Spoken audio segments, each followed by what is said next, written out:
Hey, I'm Dashie, and I've been thinking about recording like this for quite a bit,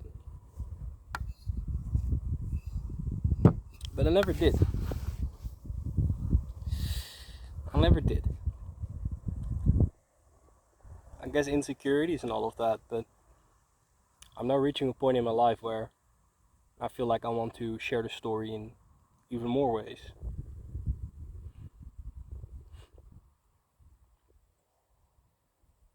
And as you know by now, I am Dashie, right? And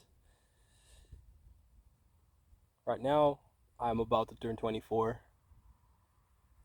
though I would argue that my life's experience would probably make me appear to be around 50, 60, because I really have done a lot of reflecting throughout the years. And I feel like I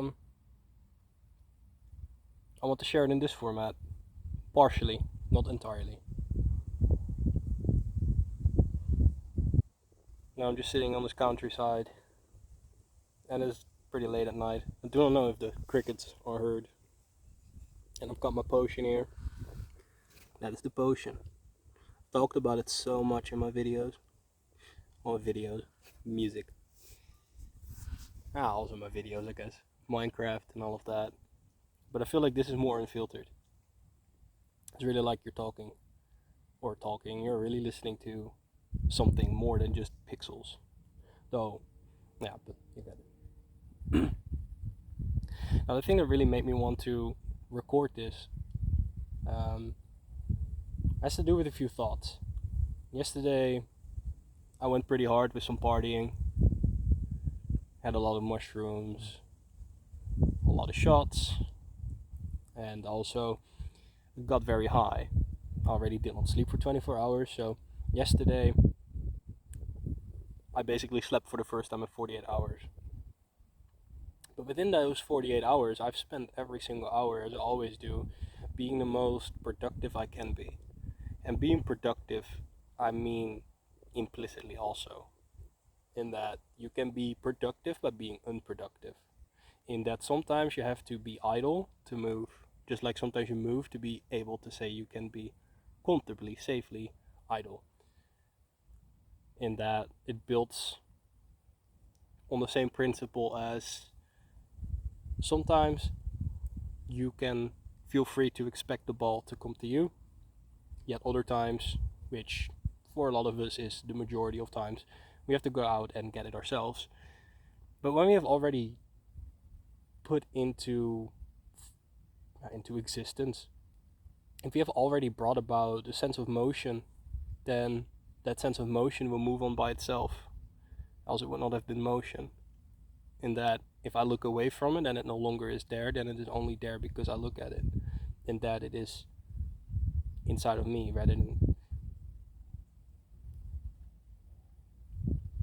because it is also very abstract and it's very contextual.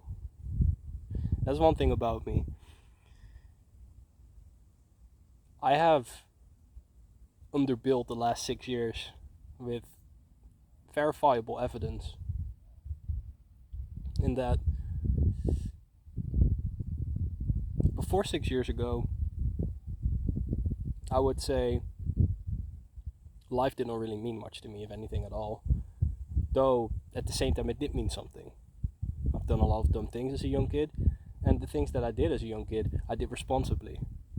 There was something outside of me, it felt like, telling me to do this or that, just to change the outcome slightly. So that I would say, put on fire a whole tree, or a house, or, throw rocks at cars. But whilst also making sure that I do not accidentally throw it at a cop car, or making sure that I do not accidentally put on fire the whole village, or like there have always been these slight things inside of me, these minor processes that contribute to the greater whole. Any present is the result of the past that came before it. in that everything is implication. Everything is technically an implication, right? And the future is merely a presumption. Because really we do not know. Sometimes it is safer to presume than at other times because we have a basis. You know, we can say it is safer to believe that if I jump off a house, I'm going to not fly because gravity, than it would be to say that, you know, so.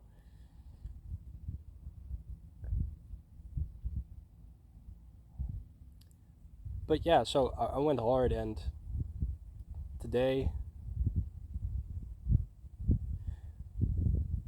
I'm really struggling too with like putting it together right, because if I listen back to this, I'm not going to edit it, I'm not going to remove it, I'm going to upload this and I'm going to stand on this because this is just me. But I really have difficulty formatting the thoughts right now in a way that suits this video, because I know that if I, you know, I'm unable to construct the context right, I'm unable to bring over the right meaning. And one may say, well, you're merely overthinking it. Well, that is the whole purpose of it for me, is to get deeper into the things I'm already thinking about. So yes, it is true, I indeed do think more deeply about it than some others would, but that is what I like to do. And I can also not do it if I like to, you know. And as I am Dashie, a young adult, nearly 24, like a month or two away from it.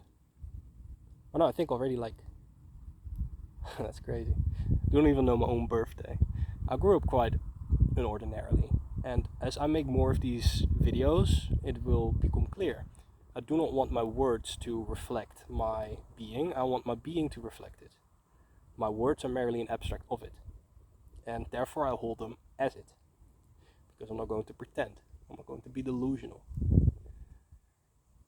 But one thing I can say is that I'm a proud witch, in part.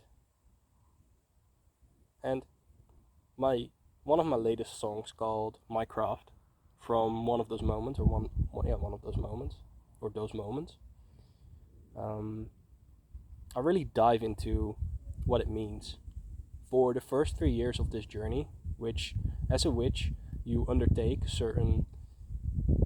a quest, and that quest is not over, it's not a phase, it is something that you carry with you for life.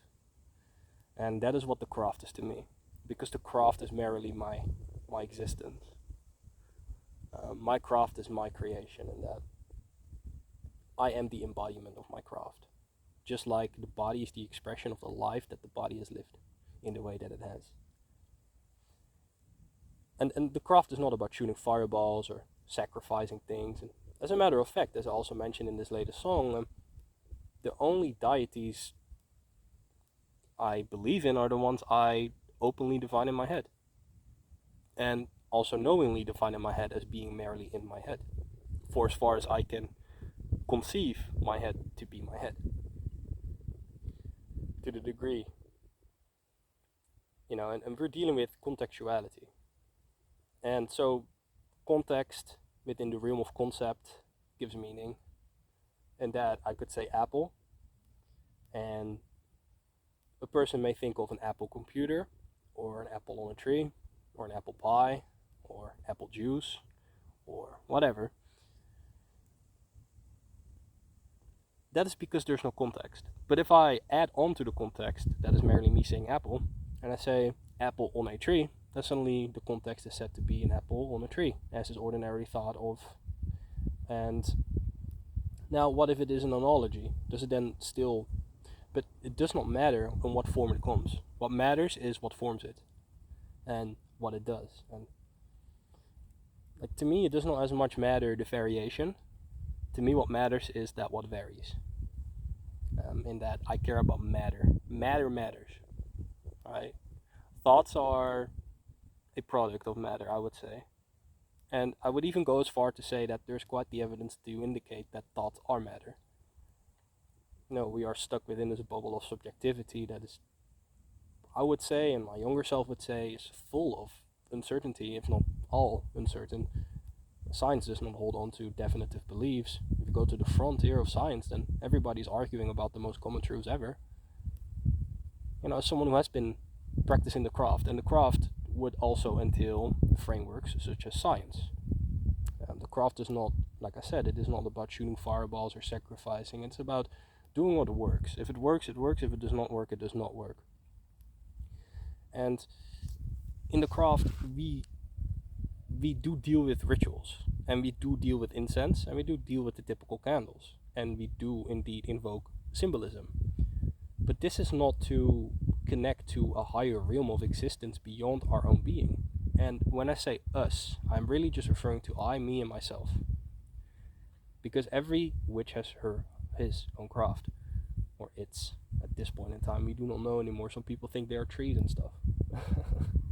I'm one with the tree. I am not the tree. No, but we all have our own crafts. But my craft entails all of it, in that I am just the embodiment of life, experience, and kind of lost what I was just saying. A lot of things shooting through my head. Yeah, we invoke symbolism. Cool thing to know about me, perhaps cool, I do not know, is that I do not think in terms of concept. I just draw lines, and out of these lines I create meaning. I just see images. Some would say visual thinker, but I would not say that thinking is the same as observing. And what I'm merely doing is observing, and then picking out what I want to do something with by observing something, and then being like, I act upon this something I am observing in this specific way. And I guess that brings me back to what I was going to say. That when we invoke symbolism to provoke something inside of us. We try to alter our trajectory. We are trying to express our will intentionally by being attentively. And this expression can be internally and externally. Internally, it could be a thought process provoking a certain feeling, or say a certain feeling provoking a certain thought process. Any variation works. There's no generalization here. Again, if it works, it works. If it does not, it does not. And if you look around you at what works, then you see that it doesn't really matter what I think. What matters is what is. That's why I say the only thing that matters is matter itself. My thoughts are an abstract of it, I believe. But I know better. I know it is matter, but for the sake of context and concept, simplicity, and just overall systematic ideology, it just makes no sense to make it more confusing than it already is anyway. And that is as far as witchcraft goes into the realm of whatever people call it. So we would be hugging a tree to feel a certain way, or hugging a tree to... I guess the best way to say it is that it is really just about provocation by means of expression, that is by means of attentive intent, and intent attentively. These are interchangeable terms, so there is not a standard order in which I can put them. But one thing that is standard is that this is one way of conceiving it, at least for me. That's also the thing with my craft, my witchcraft, my hexenwerk, is that I only speak of things being in a certain way given I know them to be in that way. Else I will just be like, I think it could be. Could, maybe, somehow. The nature of conditional reality, and that any present can be established given that the trajectory that leads to this present in question is indeed, gone through. If you do what needs to be done to get to where you want to be, then there's no reason to expect any differently, And I'm not here to say that I know truth. I'm not here to say I know anything. All I'm here to do on this platform, and I feel like I have to clarify this because now I added an identity to it. All I come here to do is express my life for myself, to myself, by myself, and I will restrain from people their suggestions if I feel like it would interfere with the purity of my own. Because I'm really focused on me, and through me on others, but on me. As I said before, 6 years ago, life was different. I have still, to this day, lived the majority of my life in depression. I'm not presently living in depression, but I have lived the majority of my life facing difficulties that I do not think any child should want to face. And of all degrees. Literally all degrees. Realistically speaking, and to give a bit of a sense to it, because if somebody in Africa hears this that lives in the slums, they're going to be like, holy fuck. And if somebody in America, the cultural differences. For context, I'm in Europe. And more specifically, I am, let's say, in one of these 5 countries. Switzerland, Norway, Sweden, or the Netherlands. I think those were 5. And if that were not 5, then I will add one more. Germany. But that already kind of gives it away. And that by itself is going to create so much confusion.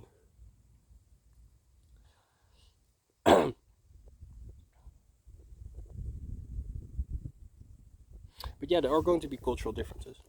But what I mean by I've seen it is that I may not have been shot, but I have gotten very close to getting shot.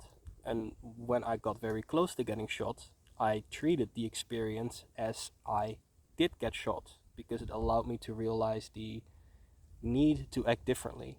Because the reason I got so close to it was because of my decision making prior to getting close to it. Right? There's nobody that put me on a leash and pulled me there. It's that I lived through my day in a certain way, causing me to end up there.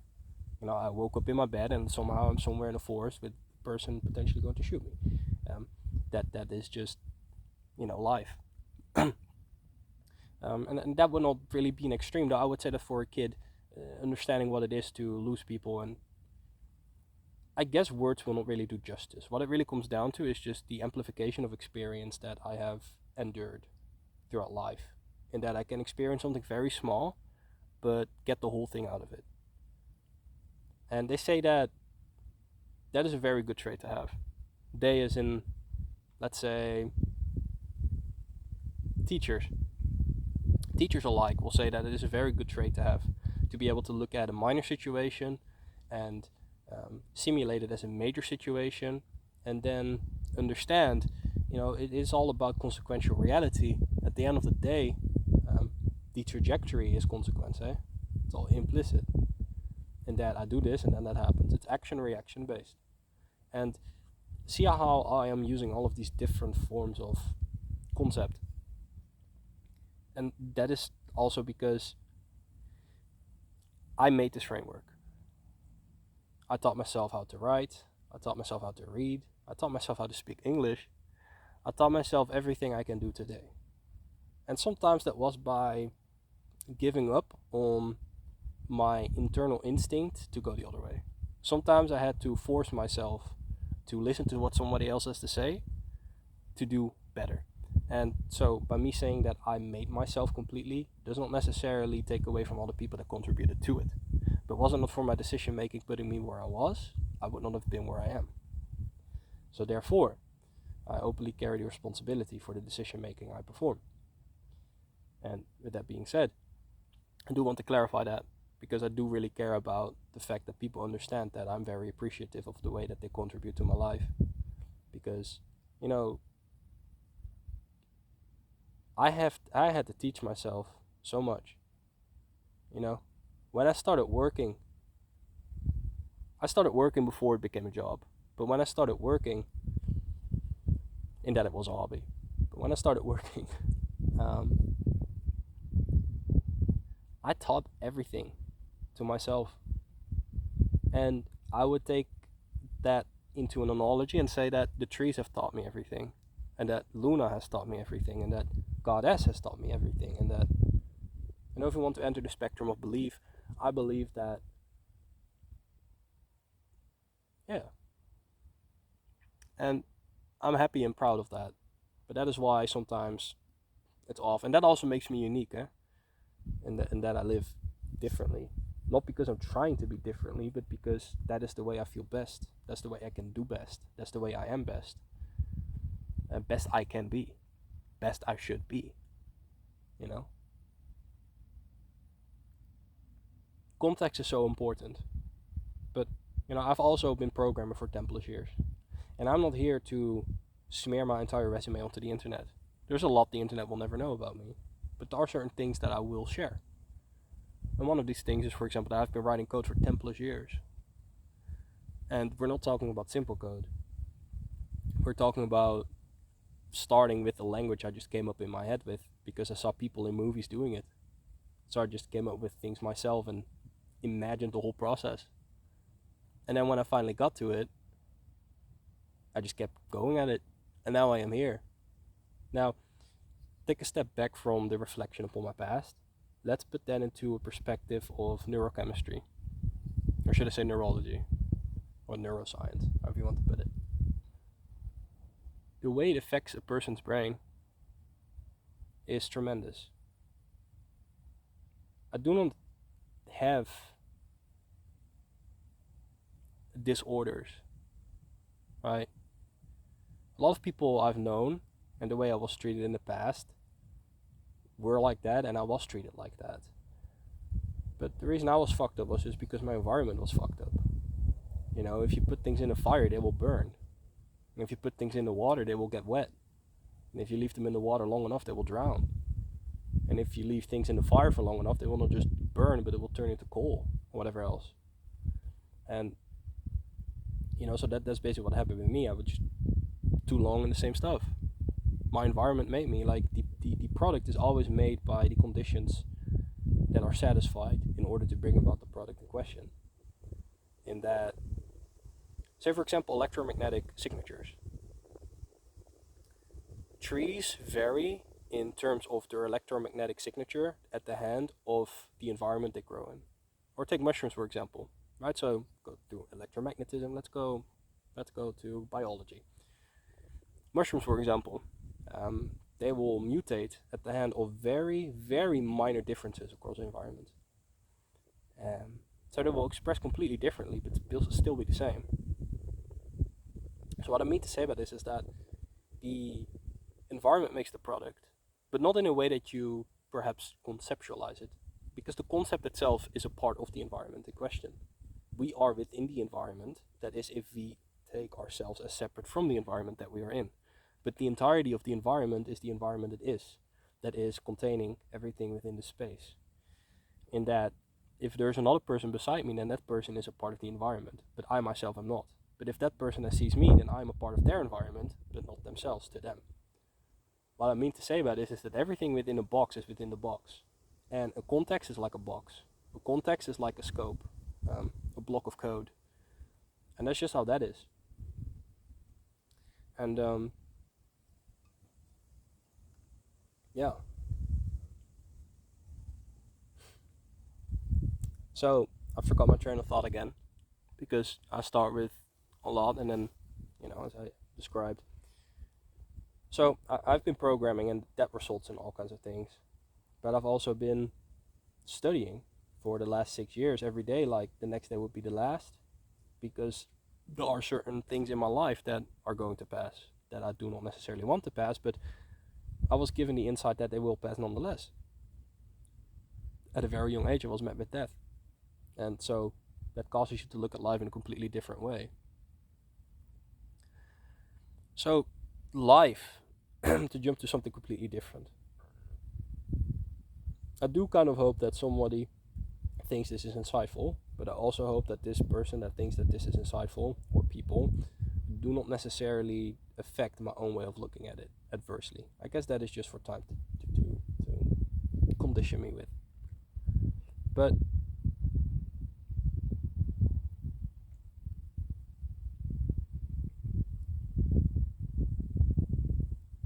I've been studying every day like crazy, and I do not want to say that I am enslaved by fear, but I do want to say that I chose this path, and it will be fearful to those who have not chosen this path as I have chosen this path.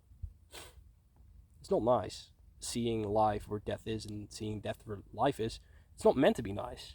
It's just meant to be what it is, and what we make out of it is what we make out of it.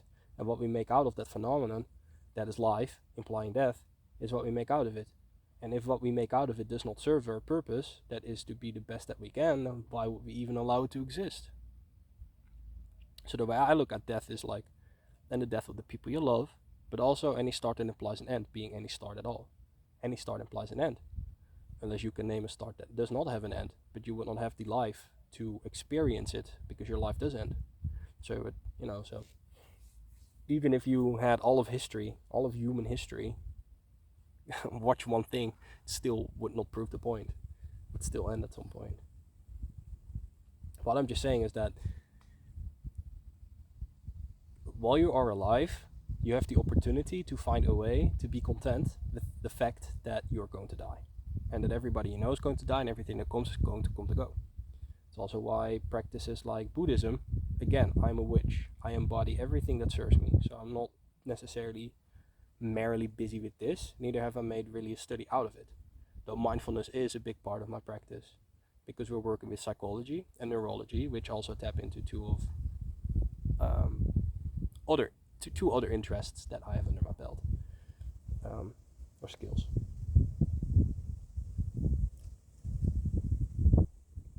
But yeah, I feel like life is just, you have the opportunity to be best. And this is why, that's what I was going to say, this is why Buddhism emphasizes being able to let go and being comfortable with letting go.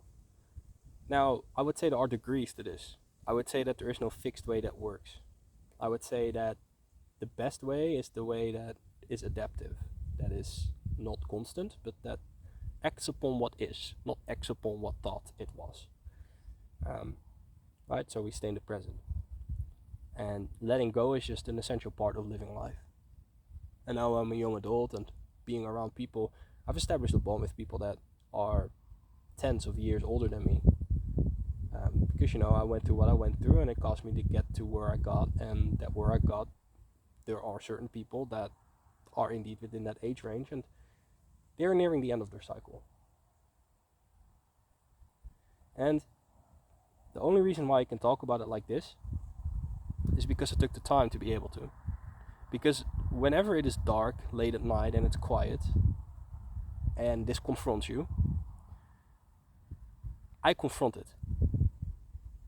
And what that has caused me to do throughout the years, and this goes back to even before 6 years ago. The last 6 years I just made work out of it. But before the 6 years ago, I was just in this, just constantly being confronted with reality. Before you should even, when I should be playing with Lego blocks, I was just constantly confronted with the fact that it is in a certain way. And I'm not talking about being outside selling drugs. I never did that. I'm not talking about, running around with a group of people. And no, I'm talking about living life, right? I'm not talking about getting stuck in a part of living life. I'm talking about living life. I've always moved.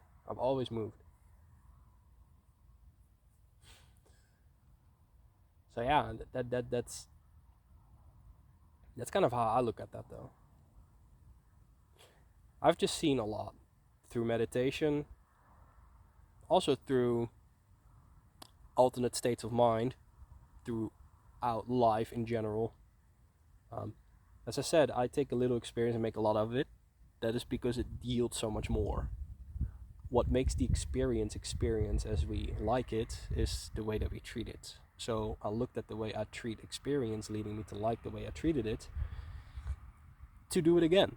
And then I developed that by practicing it. Repetition.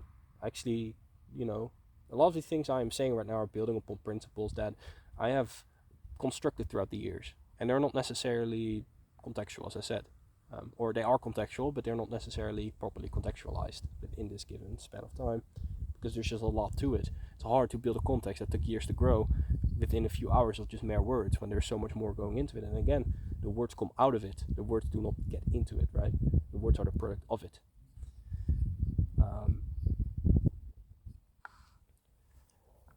But yeah.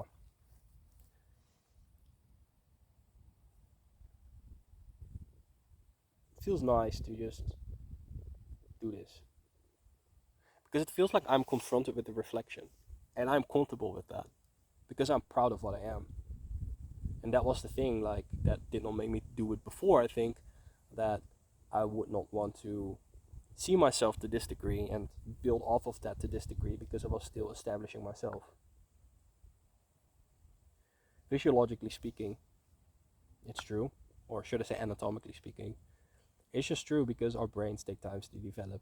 But I do believe, as I've experienced myself, that things like responsibility, rationality, and overall proper reasoning can establish themselves given that the parts of your brain that need to be there in order to make that happen are stimulated.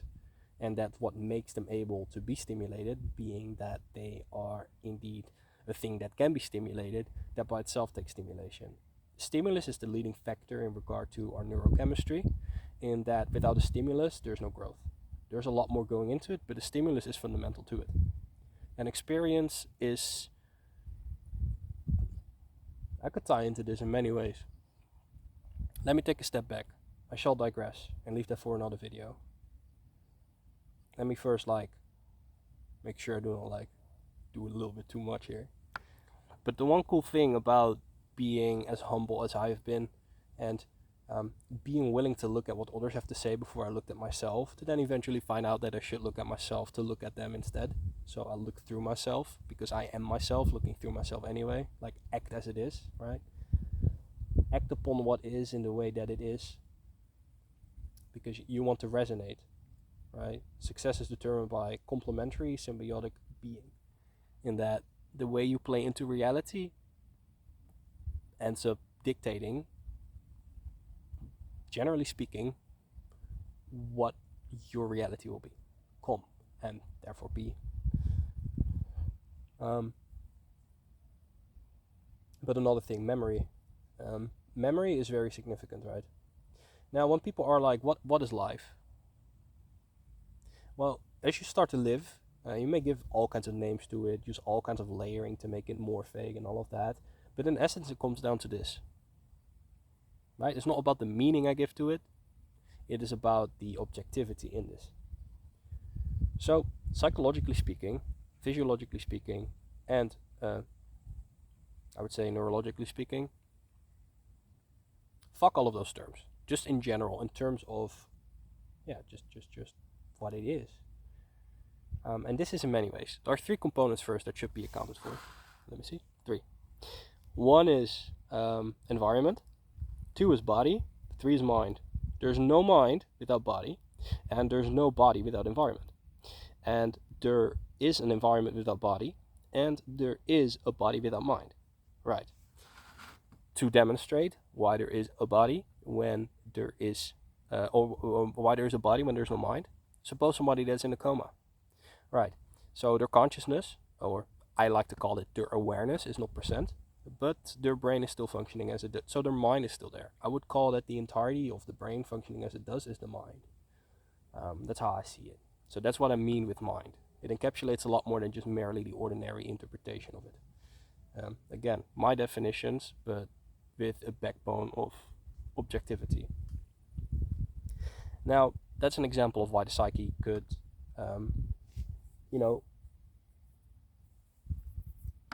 wait, I don't think I demonstrated that right. Because I said that, let me rephrase. Still, what I said is true, but it does not really connect with what I was trying to demonstrate. So what I was trying to demonstrate is that if you take away the body from the environment will still be. Because the body is a part of the environment. And also, the environment makes the body possible. Think about the food, the water, the oxygen, and so forth. Few physical examples. And whatever the body does results in the brain being as it is, resulting in the awareness and overall everything else. So, in the environment, again, to demonstrate, the environment is required by us. I think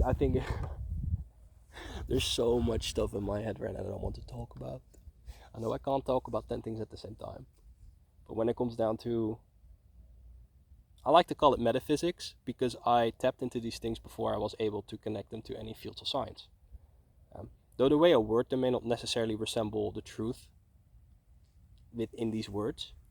Again, it's not about that.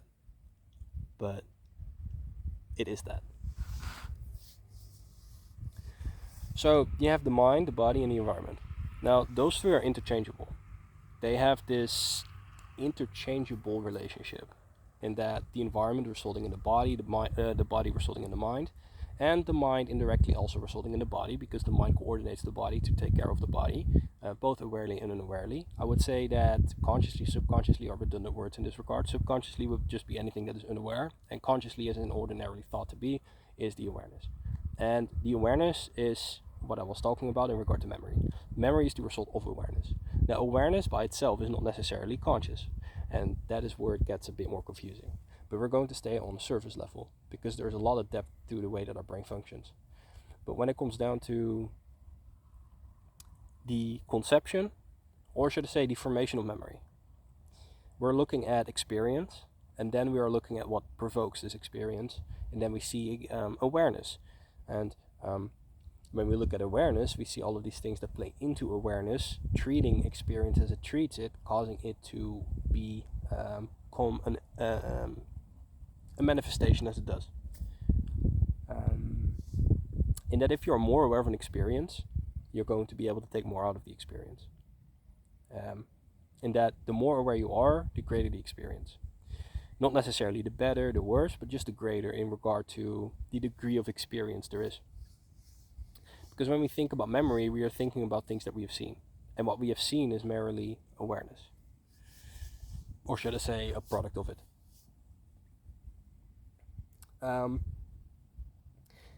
That is where memory comes from, experience. And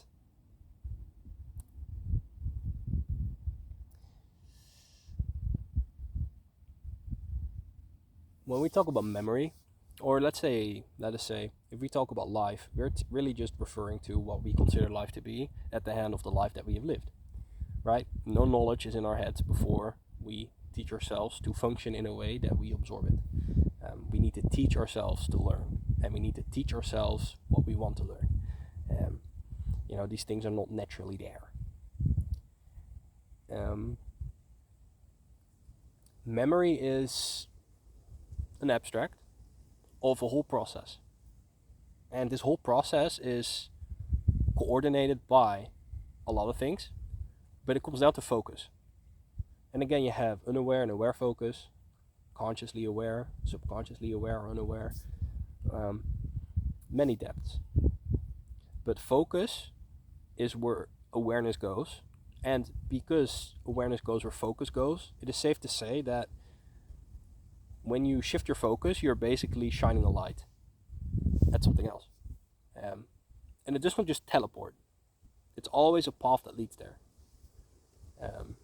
generally speaking. So when people are like, what is life? It is experience-based memory. And experience is awareness-based. And this is so... that's like this. That's the thing with neurochemistry. It's like, it is always like, there's too much relativity. I cannot get to all of it. Like, I hear myself say what I'm saying, I'm like, but do not forget that. Do not forget that. Do not forget that. And that, and that, and that, and that. Because there's so much that plays into it. And that is again why I did not go into the thing I mentioned before, because that is basically with everything I've been doing. I've just constructed such a degree of complexity that is very hard to simplify. It's already simplified to a degree, it fits into my system in the most optimal way possible, because there's already so much information there, and I've just been fine-tuning it. But it comes down to the formation of memory, resulting in the reflection of life being what it is to us.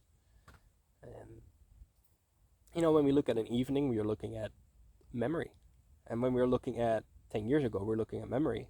And when we look at memory, we are creating memories of looking at memory. And if it is similar enough, it can actually alter the original memory. So the original copy can get altered. But that steps further into like the functional aspect of it. And the functional aspect is also where magic has a lot of play. Magic with a C and a K. Not with the C. As a witch, it's important you put the K at the end, because it denotes actual magic, as in what I described before. Now let me take a sip of water, or my potion of herbs.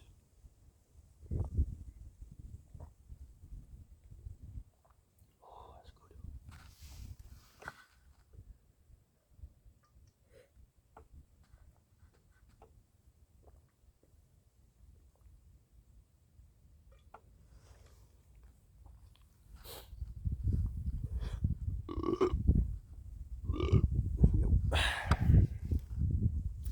So yeah, we're talking about memory, life, and experience.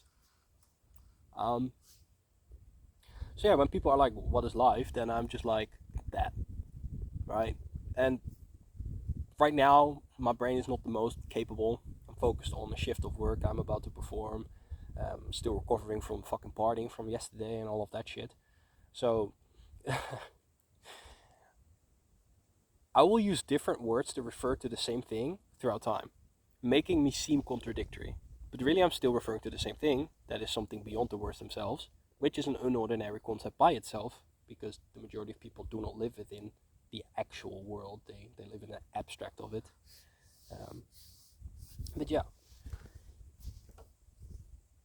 and technically, reality is an abstract, right? If you want to get into the physiology, the way our receptors are stimulated and how the stimulus is translated into impulse and all of that stuff, and then the impulse by itself being a stimulus. Um, like I can say stimulus in many different forms. You know, you touch a tree and then the tree provokes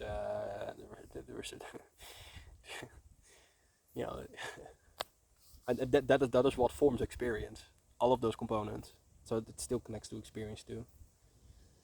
We know the eyes, the mouth, the ears, you know, hearing, taste, scent, and so forth. And those are the five ordinary senses. Now, I would say that the sixth sense, many people call it the third eye. I do not call it like that. I just call it the sixth sense. And there are many more senses that are not actually physically present on our bodies. Or let's say it like this: there are many different forms of sensory perception that are not necessarily physically appearing on us or apparent to us. Internally, we have all kinds of procedures, all kinds of modules, and that's a whole. Look at your mind like it is a Linux distribution, but without the manuals, without the. It's just Arch. It's just Arch. Look at it like that. It's just Arch. That's the best way to put this. Um,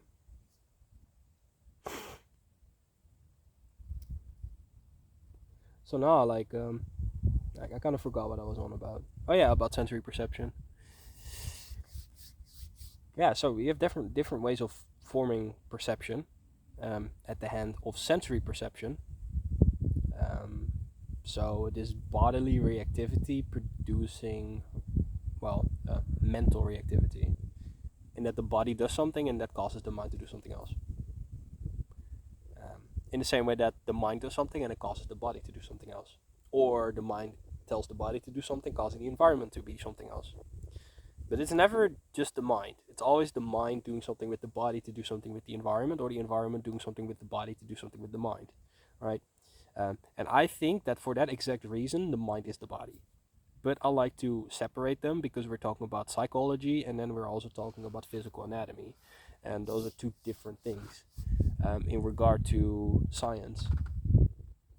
Now, I'm saying a lot of things here that I can already hear my critical self talk about, like, bro, you cannot just say that though. It's not true. Yeah. No, it's interesting. It's already 44 minutes. It's crazy. You don't even realize it. Because I'm just describing what I see in my head. And it's like I'm building this thing and I'm like, okay, next thing, next thing, next thing. It's all related though. But yeah, that is where life comes from perception, sensory perception. And you have physical sensory perception, but I would also say that you have non-physical sensory perception. And you could say, well, look, then we have mental sensory perception. Yes, but I would say that we should not neglect the fact that there is a lot of space within this bigger space we call the cosmos, that would leave room for something bigger to exist or something different to exist. We cannot act like we know all possibilities. We only know possibilities to the extent that we can foresee them. And that by itself will not even classify the foreseeing, or yeah, we could say it like that. That will not even classify the foreseeing as being a translator of knowing. In that just because of foresee, I know, no. But yeah, so that's what I would say life is. What you make out of it, quite literally. It's what it comes down to. And I can take all of these different frameworks and do the same thing with them. I can show it in code. If, I slept right and take my time and it's not late at night, I could psychologically underbuild this. I could also neurologically underbuild this, because we just simply function in a certain way, which can be demonstrated by means of, I forgot the abbreviation, but brain scans, how they are measuring the neuronal firing. It can be demonstrated neurologically. These are well established principles within neuroscience, though the way I word them may make it appear differently. Though I know what I mean, it's just that if I already openly admitted, like, I like if people hear this, but people do not have the same experience I have, so they're looking from a different angle from their own bubble, just like I look from my bubble. And commonality in regard to communication makes understanding, right? I know what you mean by that word because I possess the same definition. So yeah, that is what I would say what life is. And then to finish this one off, I would say that purpose is also a given. I would say that any construct, thoughts, belief, conception, whatever, right? The construct, conception, may refer to a process we consider to be conceptualization, but that is not what I'm talking about. I'm talking about the construct. Right, if it is not a construct, it's not even relevant to what I'm saying, so there's no need to take it out of context. But I used to do that, so I'll clarify that. If you create constructs such as thoughts, feelings, and yes, I'm not neglecting the fact, I already said that actually, now I think about it. Well, nah. But belief, what are some other good examples? Yeah, let's say confidence, motivation, inspiration, consideration, intent, expression. All of these constructs are merely just classifications of thought. Right? We make something in our head and then call it what we call it. But there is that to it. That it is, yeah.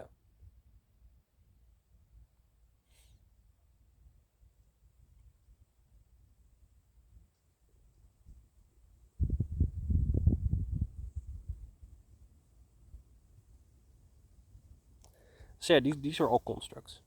And sometimes I zone off because I have that's also the thing I've developed. It's like I have this control panel and I can work on a lot of things at the same time. So sometimes something in the background is calling my attention to the front, and then I have to go there and then come back, and that's also what causes me to lose my track of thought. Because you just work on a lot at the same time, because that's all I do. That's what you do when you are isolated. You're just with yourself, and I'm not going to be with myself doing nothing if I could be doing something to make a better self. And some may say, well, if you never go out to enjoy it, then how can? Well, that's your definition of it. It's your, and that brings me back to constructs. We carry the responsibility of our decision making, and decisions are not necessarily made with our approval.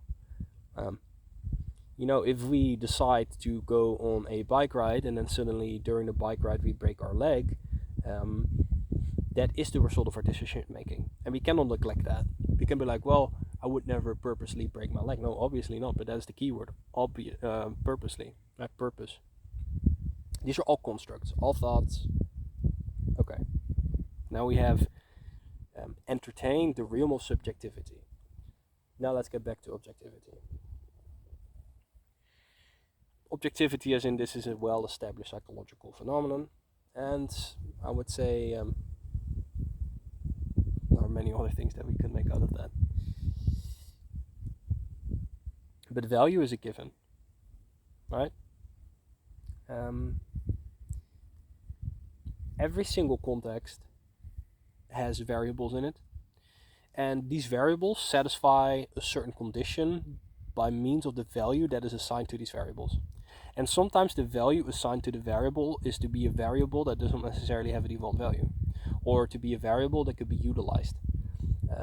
This is the broad spectrum. It's not just in typical programmatic terminology terms, or yeah, it's not necessarily just merely in terms of OOP. Like it's not necessarily object oriented. It is object oriented, but it's not as straightforward as it would be when you're literally writing code. Though code does a lot better of a job when it comes down to making something out of it, though. But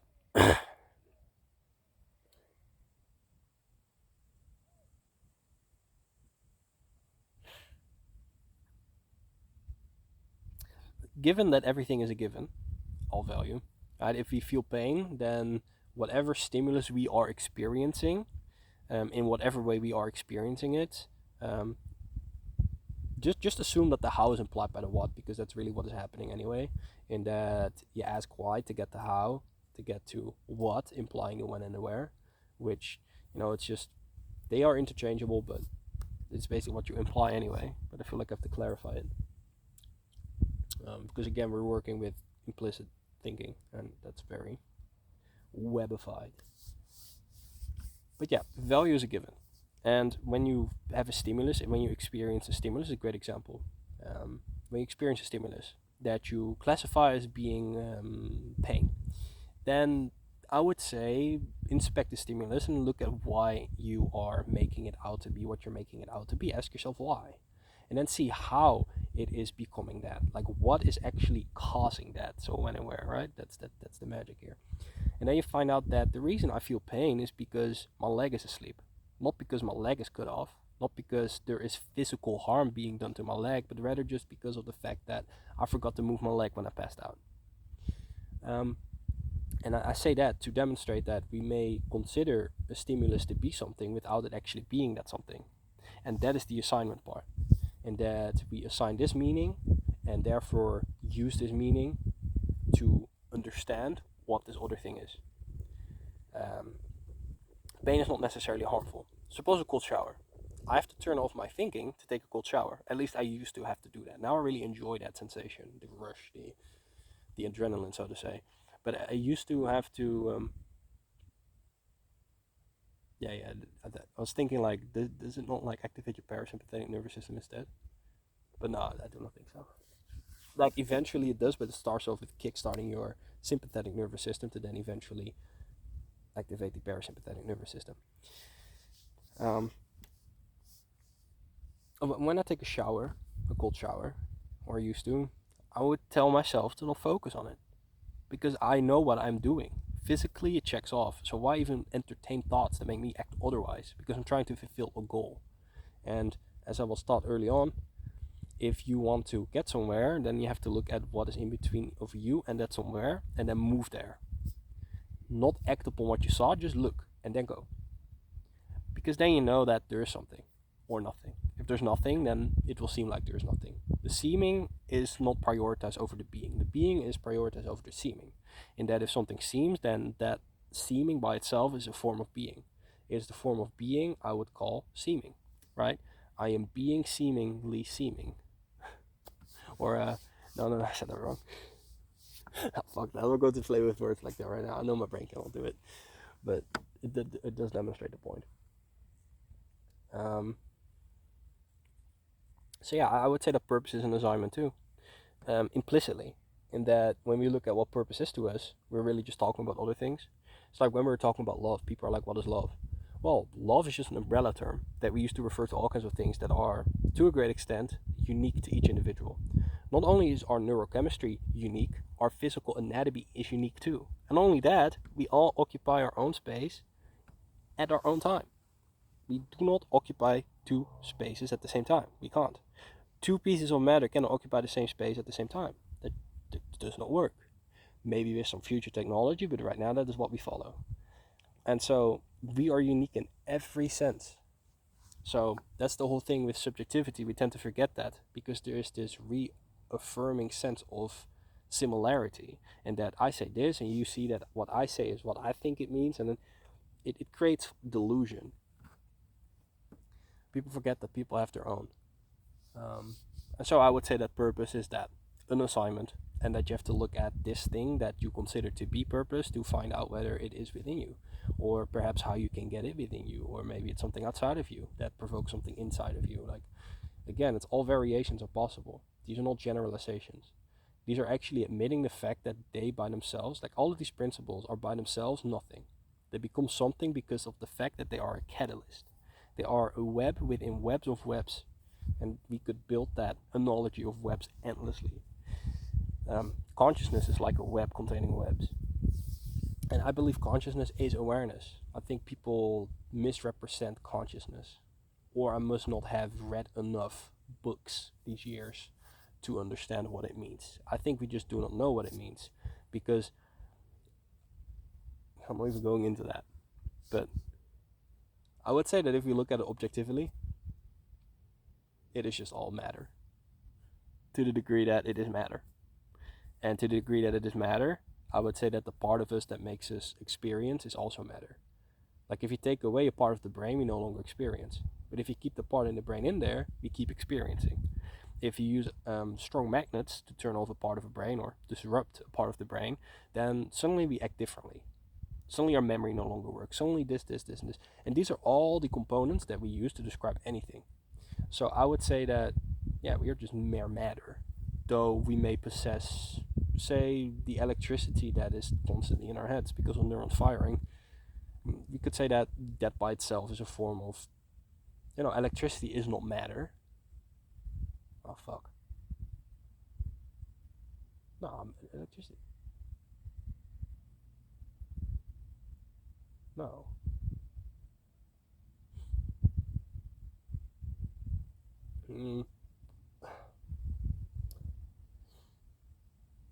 No, electricity is energy, but no. Maybe it is. And so that's what I said before too. That's where I backpedal because I'm starting to use terms where I'm like, It is basic stuff, but I do not use the same words to resemble the same meaning. It's like with programming. I could put anything together as long as I can see it in my head, literally. At that, I have a beautiful archive that I've established throughout 10 years plus that is full of wireframes. Wireframes are designs that I've materialized. I would say, quite a competent programmer, but also a programmer in life itself, in that I program my trajectory and I program me within that trajectory, and so forth. But yeah, I think electricity is energy. Yeah, matter is energy too. So they're both energy, but matter is a form of energy or something like that. Do not know how they call all of that. I know they're not the fucking same though. That's one thing I do know. I know they're not the same. I just do not know what terms to pick for what thing. And that's also a thing that I've learned throughout the years, is that your ability to word comes after that what you are trying to word. So just because you do not have the words, or just because you're unable to express the words, or just because you do have the words, but just because of whatever, just because the words cannot be perceived as coming out of you in some form, verbally, non-verbally, does not necessarily mean that there is no greater meaning there. It's quite a biased way of looking at it, and school used to entertain it a lot. That if you were having a debate or a discussion and your tongue twisted, then suddenly you know nothing. Even though that means nothing. And I see people still using that every day. It's like you have political parties having a fight over some concept, and then one of them suddenly messes up the way that they talk about it, and they suddenly like get over-talked or something, like overruled. And I feel like it's ridiculous. It is ridiculous. I would say that your inability to word things could also be an indicator of a high degree of intelligence. I think, again, that there are no generalizations to be made within this, because everybody's unique and everything could be different in that regard. Though for some person the left hemisphere is used, for another person it could be the right hemisphere, or it could be both. or it could be neither because the function is inexistent in a so it's yeah. I think I'm going to conclude it here. That's a nice hour. I'm satisfied with this. I'm going to call it, hey, comma, I am Dashie. Because I am Dashie. And I'm going to put a Y on it. Not an E and an E. Or an I and an E. Now I'm not going to show that thing on my arm. Maybe some other time. But before I leave and I'm drinking my tea, I do want to my potion, which is due diligence to make a potion. Oh, it's real. But damn, it's so beautiful out there.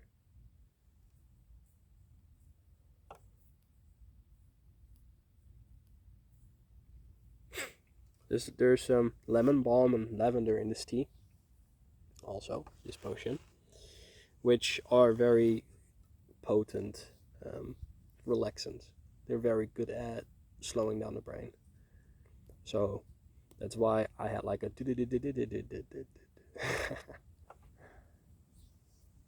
it's nice though.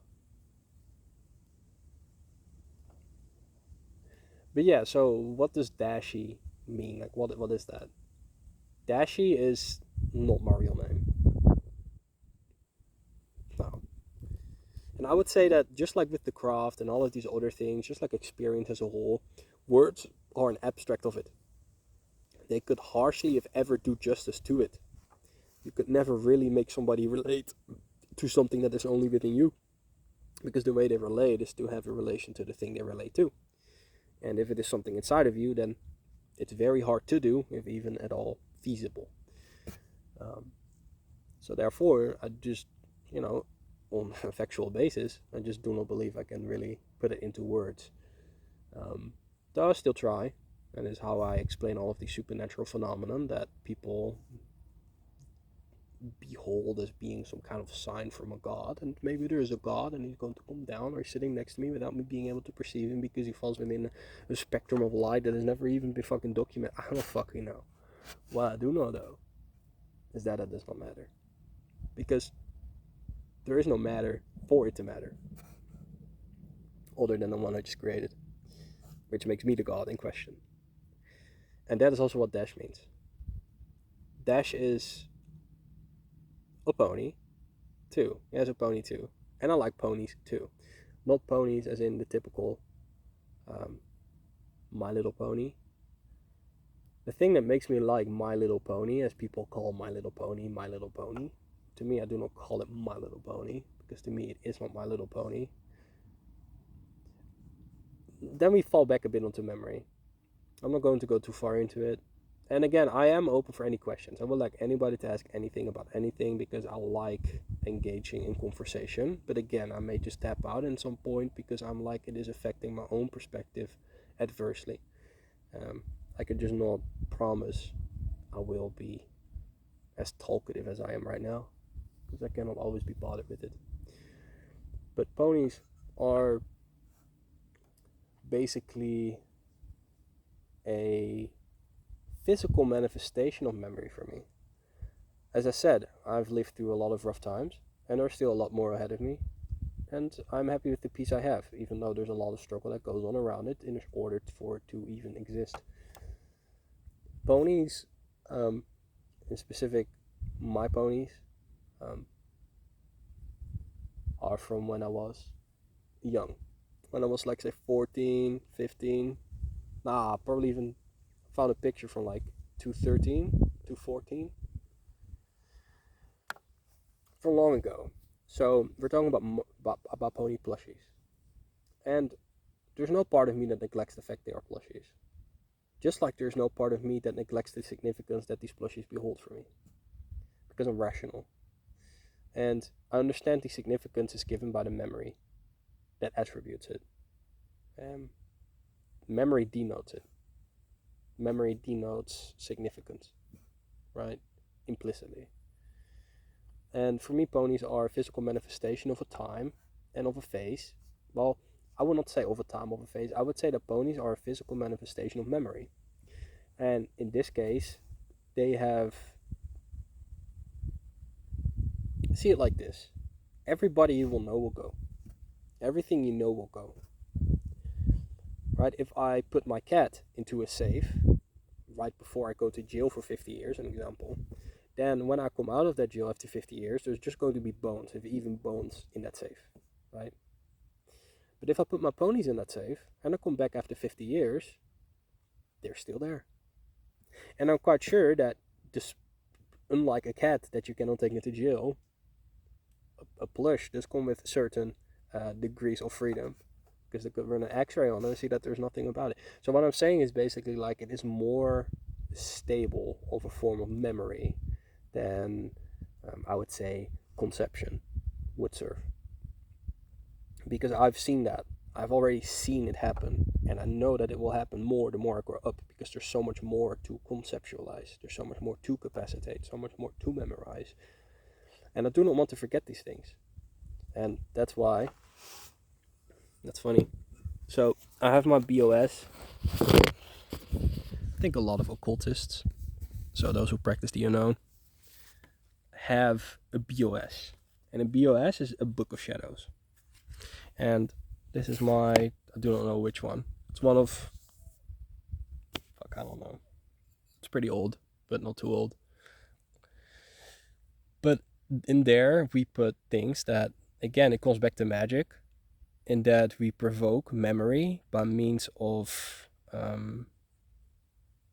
laying out triggers. We lay out something in the now that can be provoked in the then to bring about the then. The then that was from the then that is. Then, as in THEN. Saying it kind of scuffed. So I'm just looking at memory, and I see that there are different forms of memory, and I'm like, what is the most stable form of memory? What can I be most reliant upon? Like, I want to be able to say that I can rely on this. I want to be able to say that when I wake up tomorrow, it is still there, and that I do not have to worry about it dying, and that I do not have to worry about it when it catches a cold or gets sick, or it's just overall more stable of a memory. And that is also how I allowed myself to keep it, despite the fact when I turned 18, there being all of these parts of my brain that were like, why do you not let it go? But that part exactly is what I entertained, answering all of the questions that I had, because that is what leads to confusion, not paying yourself attention to explain what the fuck is going on. And that's how you form a basis of confusion. That's how you get lost. That is how you disassociate. And I've lost myself many times, purposely too. You know, in part because of mushrooms. Though at this point in life, I'm very stable. I'm peaking. I've never been, but that's in part because of the physical memory. And the BOS is another example of that physical memory. And so in that way, we have many different forms of physical memory. And this tree, I don't know if it shows it. No, it does not show it. But it does show me. No, but that tree, no, it does not show it. That tree, it's also a physical memory. Certain features on certain trees make me able to provoke a certain experience inside of me. And certain features about certain grass does that too. So in that way, I pick all of these unique properties out of reality and assign them special roles, so to say. And that is exactly the same purpose my ponies have. So I could never really explain what exactly they mean to me, but I can explain what function they serve, in that they do have a real function. You know, I never understood why people think that when you grow up, you necessarily have to let go of certain things. I could get it if it is in the way, but if you really love something, you will go out and make it work. It does not matter what it takes, right? It does not mean you have to work yourself into oblivion per se, but if you really want something, you will work for it because you fucking want to earn it, right? It's not going to fall off the sky. It's action reaction, bitch. This universe has no mercy. There's no such a thing as a mercy. It's a construct that we've made to feel better about the fact that we suffer. And that's also the thing. I do not believe in suffering. I think that what we consider to be suffering is a thing. I just do not think that suffering is the term to use. I think that it is just conditioning. It's just what we endure because of what has happened before, causing us to be where we are, being the state that we are in as a product of that. So shit. All in all, that is what dash means in regard to pony. But in regard to overall, it is just what I have always held on to throughout all of my life, ever since, well, like I said, 2013. And that feels like all of my life, because before 2013 still I have memory, and there are a lot of things that happened.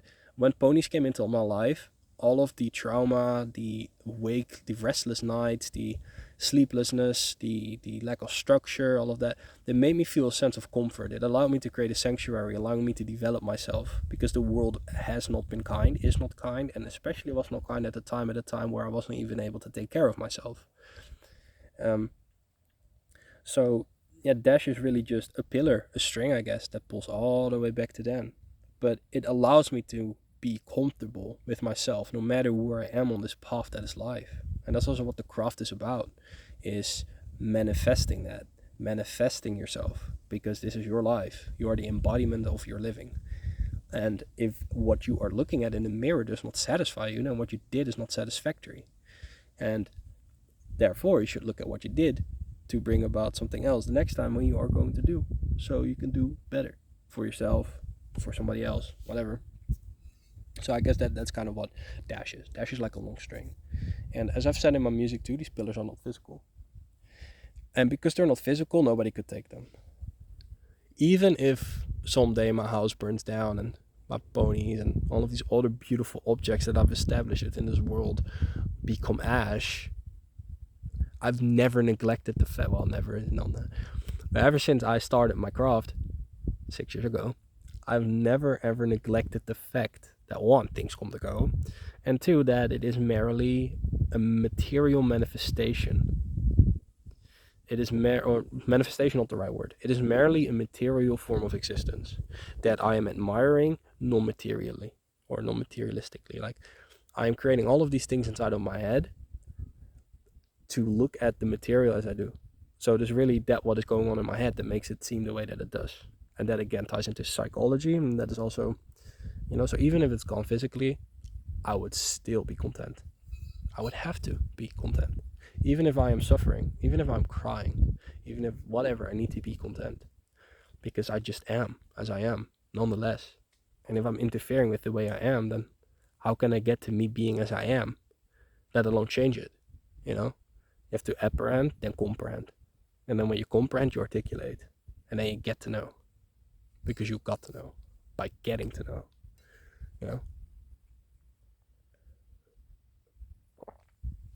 Enough of that though.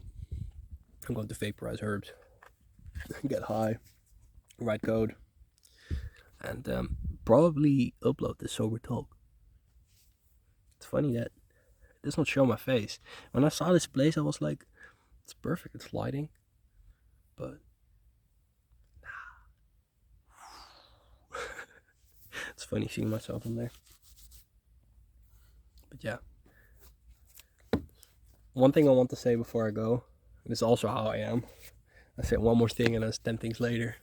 Because there's just so much fucking shit inside of my head. Like, to me it seems small, but I know that my sense of small is not small to others. But I would suggest that everybody takes the time. I would say every day. I do it every day. I practice my craft every day. It's not just something you do on a Monday. It's the way you live. You are the embodiment of that living. So it is not like when the doors close, suddenly I'm no longer. No, the craft is always. And if I do not like it to be always, then I'm really talking about me not liking myself being as I am always, which by itself indicates a deeper problem. But I would say that everybody should take the time to meditate, or like close their eyes and just listen. Because the people that have opinions about taking care of the self, the mind, the body, are the same people that do not do it. Are the same people that do not go out and take the extra mile to actually get the shit done. Right? If I'm meditating in the middle of a forest or some grass field and there are people staring at me, it is because they do not know how it is to have found a way to actually be good, to actually be stable, healthy. Because it's not the meditation part, it is the understanding of what the meditation serves as. And the only way you're going to understand it is by having a sense of contrast that allows you to relate to it in some way. And in this case, that would have been, say, what for me is meditation, could be for another person. They're every day before they start the day, they wake up 30 minutes before they go to school on purpose, and they drink a cup of coffee and they write a bit or read a bit, just so they can start up slow. That's their ritual. I have my ritual. And the ritual I do allows me to be as I need to be in order to do whatever I need to. For as far as I've yet been led to believe, I need to do what I need to do. So I would say that everybody should take the time to look inside of themselves, to really figure the fuck out what the fuck is going on. Because if you are not 30 yet, you're going to have an identity crisis if you do not do this, I believe.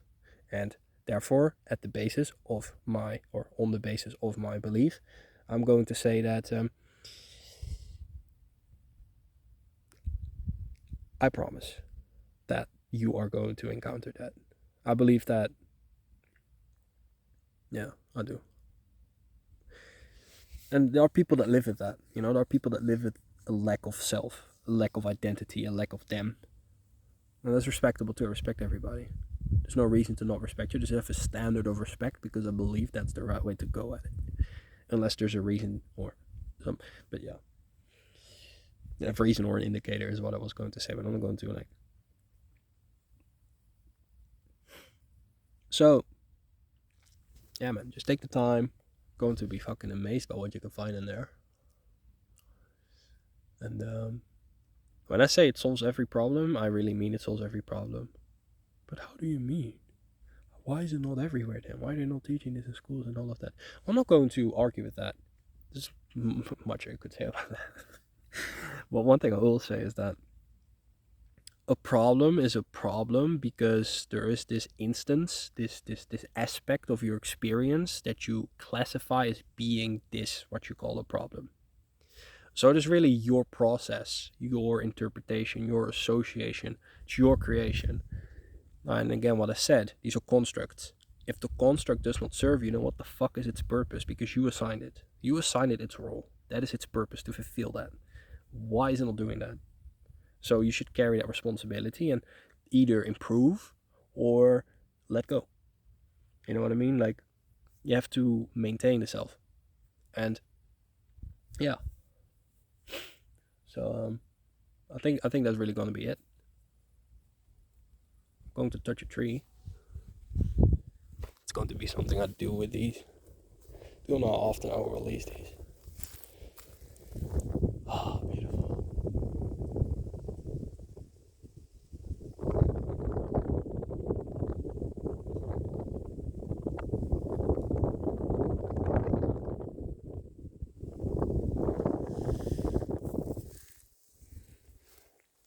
I love it when the environment changes like that. So yeah, creature on, and next time. And again, if anybody has any questions, any doubts, any argument, any debate, or I'm open for it. That's the difference between me and another person, I guess, is that I can actually respond to everything constructively. I can actually make something out of it and show it and do it and like show you how to do it maybe and like make you do it and but hey,